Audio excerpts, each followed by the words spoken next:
Local news 31 में आप सभी दर्शकों का स्वागत है। हमारे फेस टू फेस कार्यक्रम में आज हमारे साथ मौजूद हैं भैरू चौबट्टा की निर्वाचित जिला पंचायत सदस्य हेमू और उनके साथ उनके हस्बैंड हैं अर्जुन देव। तो इन दोनों से हम बातचीत करेंगे कि पिछले लंबे समय से जब से चुनाव लड़ी हैं, जब से निर्वाचित हुई हैं, उसके बाद फिर अध्यक्ष और उपाध्यक्ष का निर्वाचन हुआ, तो उस दौरान पूरी ये चर्चा में थी। अपने बेबाक अंदाज से, अपने बेखौफ निर्णयों से, मुद्दों पर उनकी जो पकड़ है और कॉन्फिडेंस के साथ जब बोलती हैं तो बहुत चर्चा में थी और चुनाव के टाइम पे भी चर्चा में रही। और दो एक दिन एक मिसकम्युनिकेशन बताया जा रहा था कि लापता हो गई हैं, गुमशुदगी हो गई है, गुम हो गई हैं या किसी दूसरी पार्टी से डील करे, तमाम किस्म के आरोप, एक मिसकम्युनिकेशन बना रहा। तो क्या सारी चीज़ें थी और भविष्य की अब उनकी क्या योजनाएँ हैं, हम बातचीत करेंगे।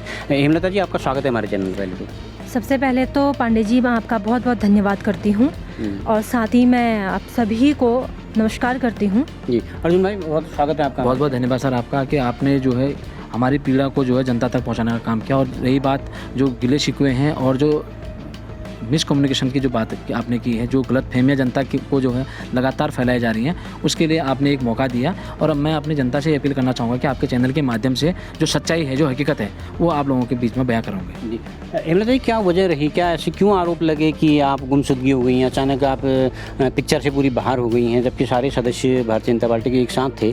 तो क्या ऐसी वजह हुई, क्या हुआ उस एक दो दिन पहले? जी देखिए, रक्षाबंधन का दिन था तो मैं भी दिन के समय पे अपने मायके जा रही थी अपने भाई को राखी बांधने के लिए। बल्कि सर जी की गाड़ी लेके हम जा रहे थे, उसमें हम 3 ही लोग थे, हम साथ ही जा रहे थे और हम ऊपर से निकल के जा रहे थे बाईपास से होते हुए। तो जैसे हम बाईपास से होते हुए निकले तो वहाँ पर को जैसे हम थोड़ा सा आगे पहुँचे तो वहाँ पर को अचानक से 2 गाड़ी आती है, जिसमें से एक गाड़ी में से आवाज़ दी जाती है मेरे पति को। मेरे पति को मतलब रोका जाता है कि एक बार बात सुनो, ये बात सुनो कहने तक जैसे मेरे पति थोड़ा सा बाहर निकलते हैं, उतने में 6-7 लोग आकर जबरन गाड़ी में बैठा कर सीधे गाड़ी चल देते हैं। मतलब मुझे समझ नहीं आया वहाँ पर को कि ये हुआ क्या हमारे साथ। मैं उन लोगों को ना ही मैंने कभी देखा, ना मैं उनको पहचानती हूँ। मतलब वो ऐसे आए कि हमें सोचने का भी समय नहीं मिला उसमें। मतलब पहले तो वो हमें थोड़ी देर तो मार्केट में ही घुमाते रहे। उन्होंने बोला कि ठीक, मेरे पति से बोल रहे थे कि हम छोड़ देते हैं, मार्केट में ही घुमाते रहे, हमें कुछ समझ में नहीं आया। जैसे हमें समझ आता तो उतने ही देर में हमारे फ़ोन छीन दिए गए। जिस छीना झपटी में हमारे सर जी का फ़ोन पानी में गिर गया और फ़ोन ऐसे छीना गया, मैंने ये तक बोला, मैंने वहाँ पर उनसे ये भी बोला कि ठीक है आप फ़ोन ले रहे हैं, लेकिन एक बार आप मेरे को हमारी जिलाध्यक्ष मेरी बड़ी दीदी प्रभा दीदी से बात करने दीजिए। मेरे को किसी से भी, मैं भौरियाल जी से मेरे को एक बार संपर्क करने दीजिए ताकि हम उनके संपर्क में रहें, उन बात कर पाएँ, हमारे परिवार वालों को टेंशन ना रहे। उन्होंने इतना कहते ही उन्होंने सीधे गाड़ी का दरवाज़ा बंद करा और सीधे चले गए। मुझे ये भी नहीं पता कि वो किस रास्ते से लेके गए, कहाँ से लेके गए। पहले तो वो हमें घुमाते रहे। मेरे को तो ये लग रहा है कि उनको भी पहले खुद पता नहीं था कि जाना कहाँ है। वो जो उनका आका बना हुआ था, जिनसे उनकी बात चल रही थी, फ़ोन में संपर्क चल रहा था, उन्हीं के कहने पर वो गाड़ी इधर उधर घुमा रहे थे। कौसानी तक का तो हमने देखा कि वो हमको ले जा रहे हैं। उसके बाद हाँ, गिरेछिना तक। उसके बाद हमें खुद समझ नहीं आया कि कहाँ ले गए, शीशे बंद कर दिए। मैं आपको सच बताती हूँ, मेरे को गाड़ी में उल्टी भी होती है। उन्होंने मेरे को ये मतलब शीशा तक नहीं खोलने दिया। ऐसी स्थिति सामने आ गई, ऐसी परेशानी हमारे सामने आ गई कि हमें कुछ समझ में ही नहीं आया। तो कौन लोग थे, आप जानते नहीं उनको, और कहाँ कहाँ आपको टिकाया गया? कि 2-3 दिन का वक्त था, वो एक ही जगह तो शायद आपको रखा नहीं होगा, शायद क्या आपको शिफ्ट कर रहे थे? जी देखिए, सबसे पहली बात तो ये है कि वो जो भी लोग थे मैं उनको नहीं जानती हूँ। चेहरे से 1-2 लोगों को मैंने पहचाना, मेरे को उनका नाम नहीं पता। और जिस तरीके से एक ही दिन में हमको 3-4 जगह शिफ्ट किया जा रहा था, तो उसमें कोई भी ये नहीं समझ पाया कि हम कहाँ से कहाँ निकल रहे हैं, किसके वहाँ जा रहे हैं, क्या हमारे साथ हो रहा है। क्योंकि मैं देखो, ये राजनीति का जो क्षेत्र है मेरा, ये पहली कदम इसमें है जिसमें मेरे को भारतीय जनता पार्टी के द्वारा भाजपा अधिकृत प्रत्याशी के रूप में मैंने अपनी भैरू चौबट्टा क्षेत्र से जो विजय श्री मैंने प्राप्त करी। सबसे पहले अपनी भारतीय जनता पार्टी का मैं बहुत बहुत धन्यवाद भी करती हूँ इसके लिए। तो जैसे वो हमको घुमाते रहे, हमें कुछ पता ही नहीं चला कि हमको कहाँ ले गए। और मैं बहुत जल्द उन लोगों का नाम मैं मीडिया के माध्यम से रखूँगी। जी, तो उसमें क्या आप एफआईआर करा रहे हैं? क्या कोई कानूनी राय मशवरा अधिवक्ताओं के साथ बातचीत चली? क्योंकि ये अब आपको इस तरह से बंधक बनाया, ये मामला तो बड़ा है, तो इसमें तो आपको कानूनी राय लेके वो एफआईआर करनी चाहिए। जी, मैं इसमें बहुत जल्द कानूनी राय भी ले रही हूँ और एक अधिवक्ता जी से भी हमारी बात चल रही है, क्योंकि अभी जो माहौल बना हुआ है बहुत ही खतरा का। मेरे परिवार वालों को तक मारने मुड़ने की धमकी दी जा रही है, जो 2-3 दिन अनुपस्थिति में मेरे पीठ पीछे पहले तो इस तरह की अफवाहें फैलाई गई। दूसरा, मेरे मायके से लेकर मेरे ससुराल तक मेरे परिवार वालों को सभी को पीड़ित किया गया। उनको फ़ोन किया गया, उनको ये तक कहा गया कि अगर तुमने नहीं बताया तो हम तुम्हें घर पे आके मारेंगे। और अगर मेरे परिवार को कुछ भी होता है, उनके साथ कोई भी अनहोनी होती है, कोई भी दुर्घटना घटित होती है, उसकी जिम्मेदारी वो लोग रहेंगे जिन्होंने इतना बड़ा षड्यंत्र रचा। जी। तो अभी भी खतरा है आपको? क्या उस दौरान भी आप खतरे के साए में थी जब आप होटलों के कमरों में थी, आप थे, आपके पति थे? क्योंकि ऐसी कोई घटना हुई आपके साथ जब आपको लगा कि ये अब शायद मेरा बचना मुश्किल है या ये लोग मुझे मार भी सकते हैं? जी, हमारे साथ बहुत बड़ा ऐसा हादसा हुआ। खुद होटल के जो स्टाफ थे उन्होंने तक हमको सपोर्ट नहीं किया। हमने उनसे ये बोला कि आप एक बार हमें बात करा दीजिए। जब मैं वहाँ पर रोई, मैं अभी तक मेरी जो अंदर की जो आत्मा अभी तक रोने में है, क्योंकि ऐसा मैंने पहले बार देखा। मेरे को राजनीति का अनुभव नहीं है, मैंने पहले बार देखा, मैं इतनी डर गई। मैंने उनसे वहाँ पर भी मैंने रिक्वेस्ट करी कि बस एक बार मेरे को किसी से भी संपर्क करने दीजिए। मेरे पति सामने बैठे हैं, इनको तक पता नहीं है। मैं आज ये बात आप मीडिया के माध्यम से मैं सबके सामने रख रही हूँ और शायद मेरे पति को ये आज ही पता चलेगा। जब मैंने उनसे बोला तो उन्होंने मेरे से ये बोला, अगर आपने किसी को भी संपर्क करने की कोशिश करी कहीं से भी तो आपके साथ कोई भी क्राइम हो सकता है। बात वहाँ पर को आगे इज्जत की और मुझे इस कदर डराया गया। उन्होंने मेरे को ये तक कहा गया कि तुम्हारे पति का भी पता नहीं चलेगा कहाँ गए। जी।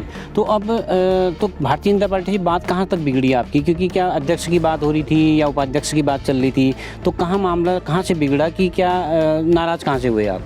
देखिए, भारतीय जनता पार्टी द्वारा जो भी निर्णय लिया गया वो सबको स्वीकार था। मैंने अध्यक्ष की दावेदारी की थी, जिसमें मेरे जो चुनाव प्रभारी थे आदरणीय श्री जगदीश सिंह कालाकोटी जी और आदरणीय आनंद गोस्वामी जी, जिनके बदौलत मैं भैरचोबट्टा सीट में चुनाव लड़ी भी और जीती भी। उनका काफ़ी सहयोग भी रहा, उनका आशीर्वाद भी रहा और उन्हीं के बदौलत मैं इस चुनाव को जीती भी हूँ। मैं अपने चचा का बहुत बहुत धन्यवाद भी करती हूँ, उन्होंने हमारा बहुत सहयोग करा, बहुत सपोर्ट उन्होंने हमको किया। रही बात अध्यक्ष की दावेदारी की थी और चचा के द्वारा ही हमने दावेदारी भी पेश करवाई थी। अब वही बात है, देखो पार्टी के द्वारा जो भी निर्णय आया था वो सबको स्वीकार था। यहाँ तक कि जब शोभा दीदी का नाम आया तो जब उनका नाम आया उसके बाद हमने उनको बधाई भी दी। मेरे पति ने उनसे बात करी, उनका भी फ़ोन आया, हमने उनको बधाई दी, उनसे बात हुई, हमारी अच्छा रिस्पांस था। हम पूरा उनके सपोर्ट में थे भी और अभी भी हैं। जी।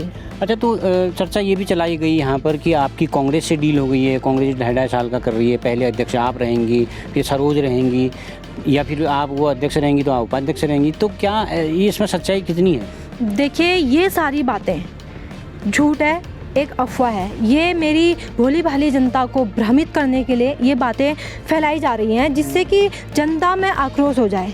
ये जो भी चल रहा है एक बहुत ही बड़ी कहानी को बनाया गया है, जिसे फिर कुछ लोगों के द्वारा जनता के बीच में कुछ पता नहीं किस माध्यम से उसको इस तरह से फैलाया गया है कि आज जनता आक्रोश है। मैं सबसे पहले तो अपनी क्षेत्रीय जनता का भी बहुत बहुत धन्यवाद करती हूँ, क्योंकि उनके सहयोग, उनके आशीर्वाद से मैं इस चुनाव में जीती। और जो मैंने उनसे वादे किए हैं, मेरे को मेरी जनता ने चुनकर प्रतिनिधि बना रखा है, उन्होंने ही मुझे जिला पंचायत सदस्य चुना है, तो मैं अपनी जनता के बीच में जाऊँगी और उनकी हर समस्या का भी समाधान करूँगी। लेकिन उससे पहले मैं अपनी जनता से ये भी निवेदन करती हूँ कि आप किसी के भी बहकावे में ना आएँ, क्योंकि ये सारी जो भी बातें हैं ये बहुत ही सोची समझी चाल है, बहुत ही बड़ा षड्यंत्र हमारे साथ रचा गया है। मैं जानती हूँ, मेरी अंतरात्मा जानती है कि हमारे साथ कैसा हुआ, किस स्थिति में हम रहे हैं और कैसा सलूक हमारे साथ किया गया। अरे हेमलता जी, आपको शुरू से छात्र जीवन से मैं जानता हूँ, तो आपको एक लंबी रेस का घोड़ा माना जा रहा था कि आप बहुत अच्छा बोलती हैं, बहुत अच्छे मुद्दों में पकड़ है, बहुत अच्छा कॉन्फिडेंस आपके अंदर है।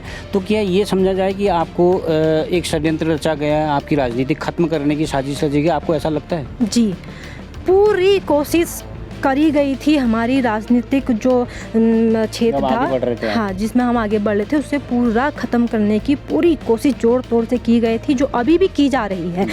मैं जब कल घर को आ रही थी तो मैंने देखा रास्ते में मेरे को कुछ और लोग दिखे थे जिन पर मेरे को शंका हुआ, तो हमने वहाँ से रास्ता काटा, हम दूसरे रास्ते से घर गए।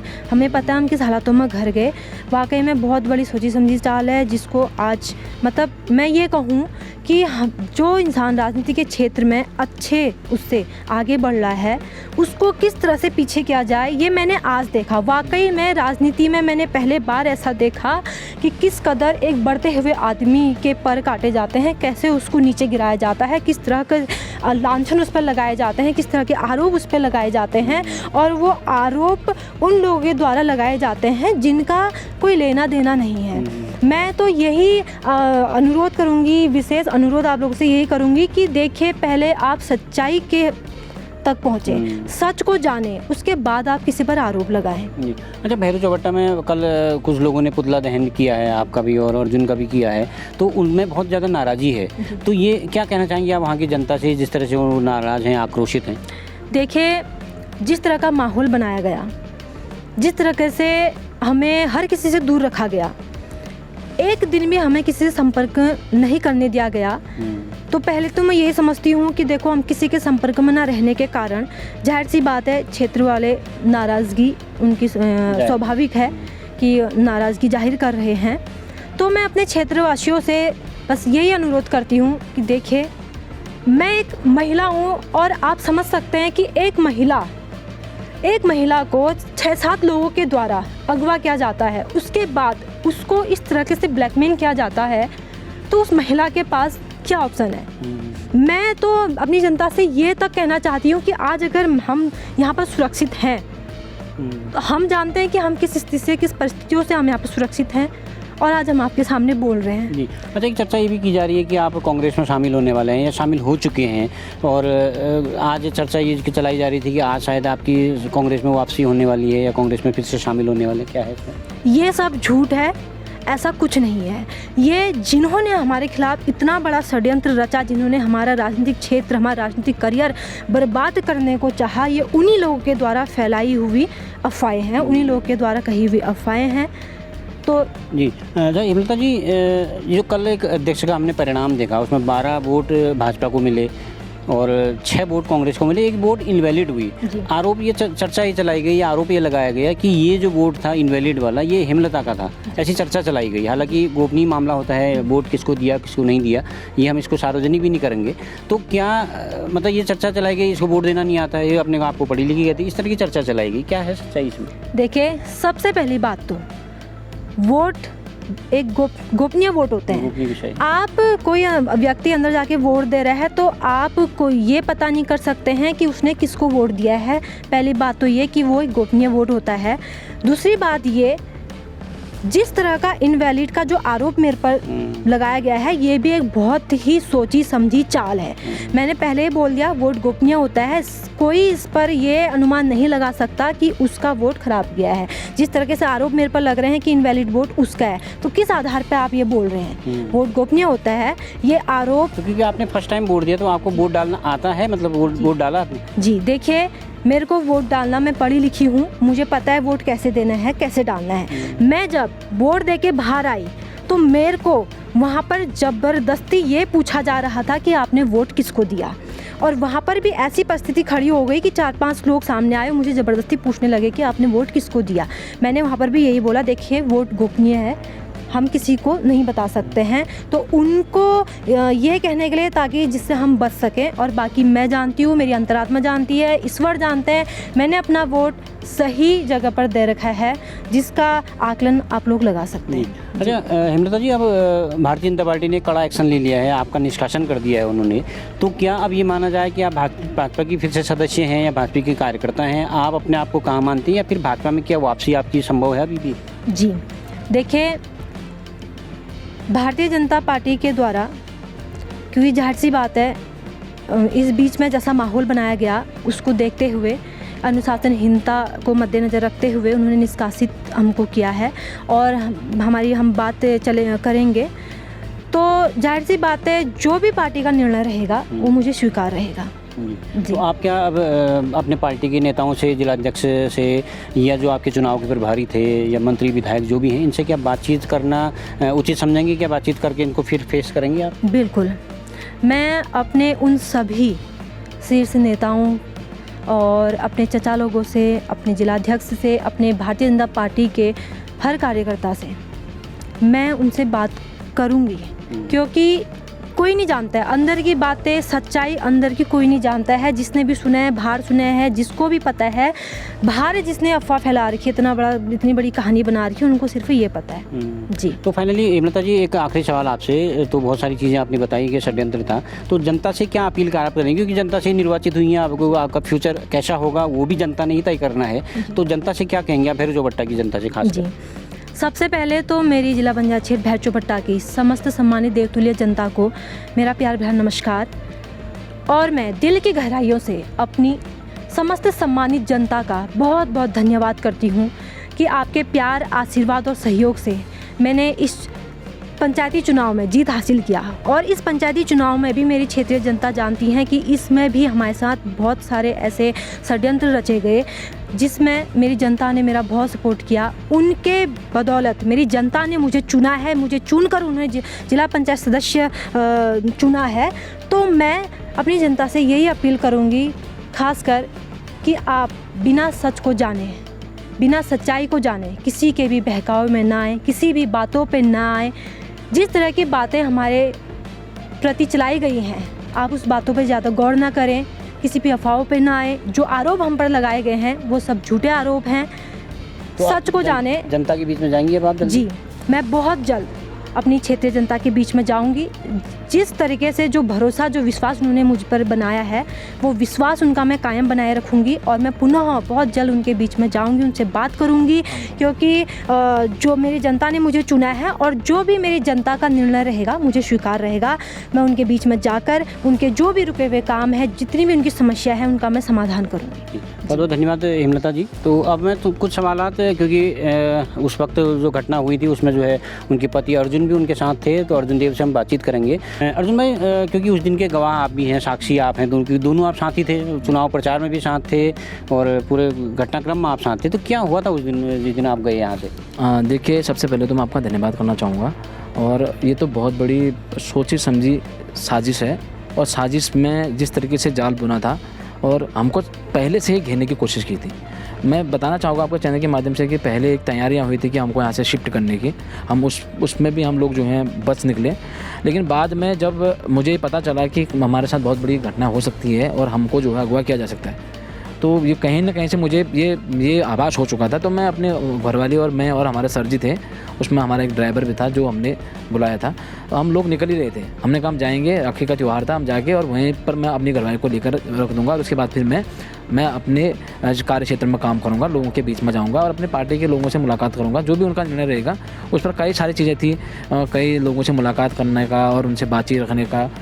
लेकिन मैं जैसे ही घर से निकला और हम जब बाईपास वाले रास्ते से निकल रहे थे, तो सामने से गाड़ी आती है और गाड़ी पहले से तैयार थी, गाड़ी पहले से रेडी थी, मुझे पता था।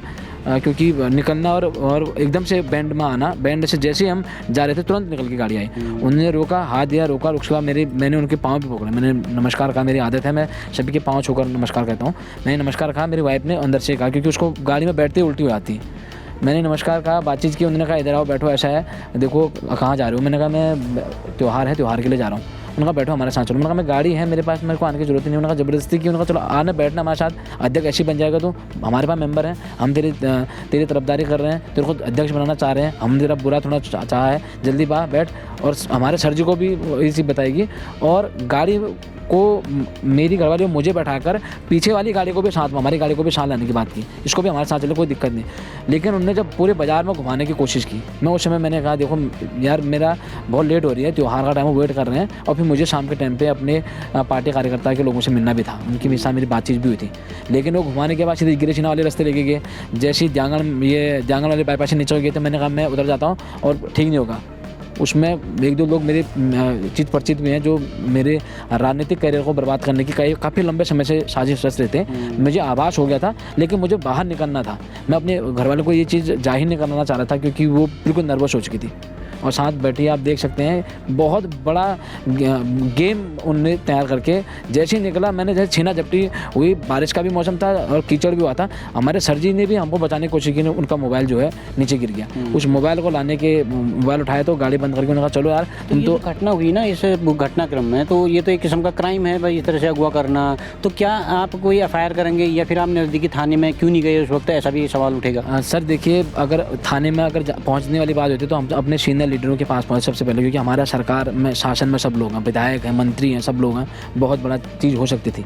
लेकिन अगर एक सेकंड का भी उन्होंने मौका नहीं दिया, हमको सीधे लेके चले गए। पीछे से हमारी गाड़ी आती गई, अंदर बैठ के उन्होंने ऐसी ऐसी बातें की, देख ऐसा है, हमने इतने सदस्य चुनकर रखे हैं तेरे साथ, इतनी चीज़ें बना के रखी हैं, अध्यक्ष तुझे ही बनना है, तुझे इन चीज़ों में कहाँ पड़ा है, हम सही जगह ले जा रहे हैं, सेफ जगह ले जा रहे हैं, और इस चीज़ को मत करो क्योंकि आने वाला समय तुम्हारा है, तुम्हारा भविष्य है, नहीं तो सेकंड नहीं लगेंगे तुम्हारे भविष्य को बर्बाद करने में। कार्रवाई तो अब भी हो सकती है। मैं पूरी तरह से अपने शीर्ष नेताओं से, अपने पार्टी के लोगों से जो है संपर्क कर रहा हूँ, और बहुत जल्द मैं उनके नाम का भी खुलासा करने जा रहा हूँ। और जिस तरीके से उन्होंने मेरे राजनीतिक करियर को ख़त्म करने की साजिश रची, और जिस तरीके से मुझे जो पूरी मेरी राजनीतिक हत्या करने की कोशिश की, बहुत बड़ी एक मर्डर का केस मैं इसको मानूंगा, क्योंकि मेरा राजनीतिक करियर था, उज्जवल भविष्य था, हमारी वाइफ का, मेरा एक अच्छा भविष्य था और हम लोग एक अच्छे राह में जा रहे थे। लेकिन इन्होंने पूरी तरह से जो हमको जो है इस का शिकार बनाकर जो है लोगों के बीच में ऐसे प्रेजेंट कर दिया है कि लोग अब मुझे संदेह की नज़र से देख रहे हैं लोग। अच्छा, वो ना भैरू चौबट्टा में जो है अब लोग आक्रोशित हैं, कल आपके पुतले भी फूंके गए वहाँ पर, तो कितना जायज़ आप मानते हैं इस गुस्से को, लोगों के या पुतला दहन को? देखिए, ये तो जग जाहिर है कि हमारे साथ बहुत बड़ी जाति हुई है, क्योंकि अगर हम चुनाव के दिन वाली बात होती तो अलग बात थी। हमको 4-5 दिन पहले जो है यहाँ से वो अगवा कर दिया। अगवा भी ऐसे किया गया पूरी साजिश के साथ, हमारे फ़ोन सब छीन ले गए और लोगों में ये मैसेज क्रिएट किया गया कि ये जो है कांग्रेस में शामिल हो गया। उसमें जो व्यक्ति है वो उस व्यक्ति को सभी लोग जानते हैं, वो यहाँ का पूर्व में भी जो है जनप्रतिनिधि के रूप में जो है लोगों के बीच में जा चुका है। उसका नाम मैं बहुत जल्दी आपके चैनल के माध्यम से खुलासा करूँगा, बहुत जल्द। और उसने जिस तरीके से भाजपा में जो लोग हमारी पैरवी कर रहे थे, जिनको पता था कि जो भाजपा में हमारे शुभ चिंतक जो खास थे, जो इन्होंने चुनाव लड़ाया हमको, उनको जो है ज़बरदस्ती फ़ोन करके जो है उनको जो है गुमराह करने की कोशिश की गई। जो आज मुझे पता चली कि उसका फ़ोन जाकर उन लोगों को जो है ऐसा कहा गया, वो तो हमारे कब्जे में आ गया है, हमने उसको अगवा कर लिया गया, अब हमारे कब्जे में है, अब वो हमारे उसको वोट देगा। सबसे पहली बात यह है कि 6 कांग्रेस से जीत के आए थे और 9 हम भाजपा से थे। हमारे पास एक की आवश्यकता थी, तो वो भी हमारे साथ पूर्ति हो गई थी, वो निर्दलीय प्रत्याशी भी हमारे पास आ गए। जब हम चुनाव जीत रहे थे तो मैं किसी भी एंगल से, मैं इतना पढ़ा लिखा व्यक्ति, मैं क्यों दूसरी जगह समर्थन दूंगा? ये चीज़ तो सभी लोगों को मालूम है, लेकिन ये उन्होंने समर्थन नहीं बल्कि हमको जो है बर्बाद करने के लिए उन्होंने कहा कि कैसे भी हमारे करवट में आ जाएगा तो हम इसको घेरे में डालेंगे, ताकि तो अब क्या भाजपा ने आपको निष्कासित भी कर दिया है दोनों को, तो क्या भाजपा में क्या वापसी की संभावना है? क्या शीर्ष नेताओं से आपकी बातचीत होगी? देखिए, संगठन सर्वोपरि होता है और भारतीय जनता पार्टी विश्व की सबसे बड़ी पार्टी है, ये कहने वाली बात नहीं है। और वो जो है एक महासागर के रूप में जो है उसको मान सकते हैं, उसका कहीं अंत नहीं है भाजपा का। और रही बात एक बड़े परिवार में कहीं ना कहीं बहुत सारी चीज़ें हो जाती हैं। आप देखते हैं कि परिवार में कई भाई लोग आपस में लड़ जाते हैं, भिड़ जाते हैं, कई सारी चीज़ें हो जाती हैं, तो वो बाहर चले जाते हैं, फिर कुछ समय के बाद वो जो है अपने आप ही जो है स्वतः ही जो चीज़ें ठीक हो जाती हैं। देखिए, ज़रूर आक्रोश है मुझे अनुशासनहीनता पर। मैंने अनुशासनहीनता के दायरे को जो है पार कर दिया, क्योंकि ये जानबूझकर साजिश रचकर जो है मुझे इस दायरे से बाहर कर दिया गया था और मुझे पार्टी की नज़रों में गिराने का प्रयास किया था। और पार्टी ने सीधा है कि अगर वो ये निर्णय नहीं लेती तो हमारे अनुशासन का जो है लोगों को पता नहीं चलता। पार्टी का निर्णय है, सही निर्णय है, जो गलत करेगा उसको दंडित भी किया जाएगा। और समय आने पर मैं पार्टी के सारे लोगों से मिल रहा हूँ और मुझे पूरा विश्वास है मेरी द्वारा कोई भी ऐसी गलतियाँ नहीं की गई है जो भी है मुझे गलत ठहराने का प्रयास किया गया। मैं बहुत जल्दी अपने लोगों से बातचीत करूँगा और वो मुझे जो है निश्चित रूप से रखेंगे, क्योंकि मैं पार्टी के लिए काम करने की इच्छा से आगे आया हूँ और पार्टी के लिए काम करूँगा। पार्टी के अद्वितीय प्रत्याशी मेरी वाइफ बना के जनता ने चुना है और अब मैं 5 साल का हमारा पूरा कार्यकाल है जिला पंचायत का। मैं जिला पंचायत में रहकर हमारी शोभा दीदी जो है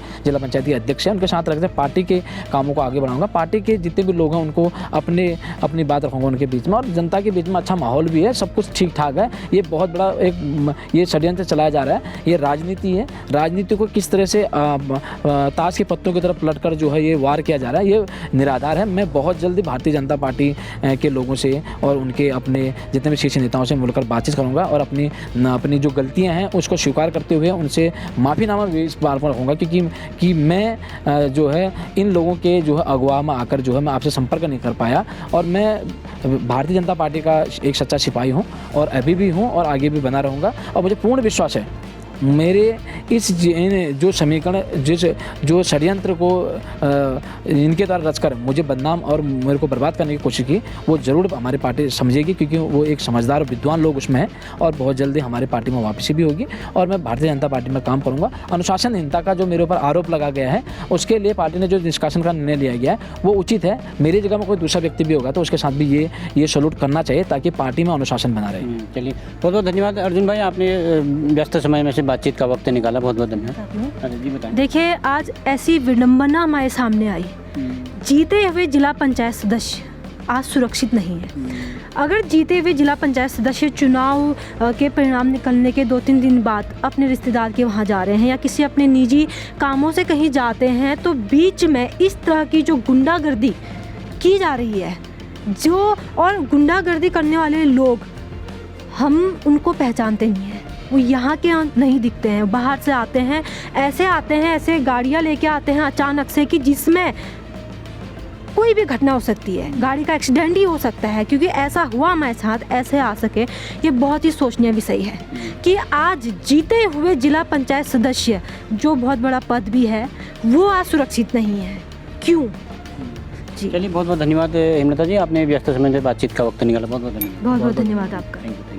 तो आप थी हमारे साथ भैरू चौबट्टा की निर्वाचित जिला पंचायत सदस्य हेमलता हेमू और उनके साथ उनके हस्बैंड अर्जुन देव, जिन्होंने पूरी कहानी बताई कि क्या उस दिन हुआ था, क्या उसके बाद हुआ उनके साथ। तो वो कह रहे हैं कि पूरी साजिश उनके साथ रची गई, पूरा षड्यंत्र रचा गया, कुछ लोगों को बुलाकर उनको अगवा किया गया, उनके साथ मिसबिहेव हुआ है। तो वो कानूनी राय भी ले रहे हैं। वो कहते हैं कि इसमें तो एक कानूनी मामला ज़रूर बनता है, और कौन लोग थे वो कुछ को शक्ल से जानते हैं, कुछ को नाम वो जानते हैं।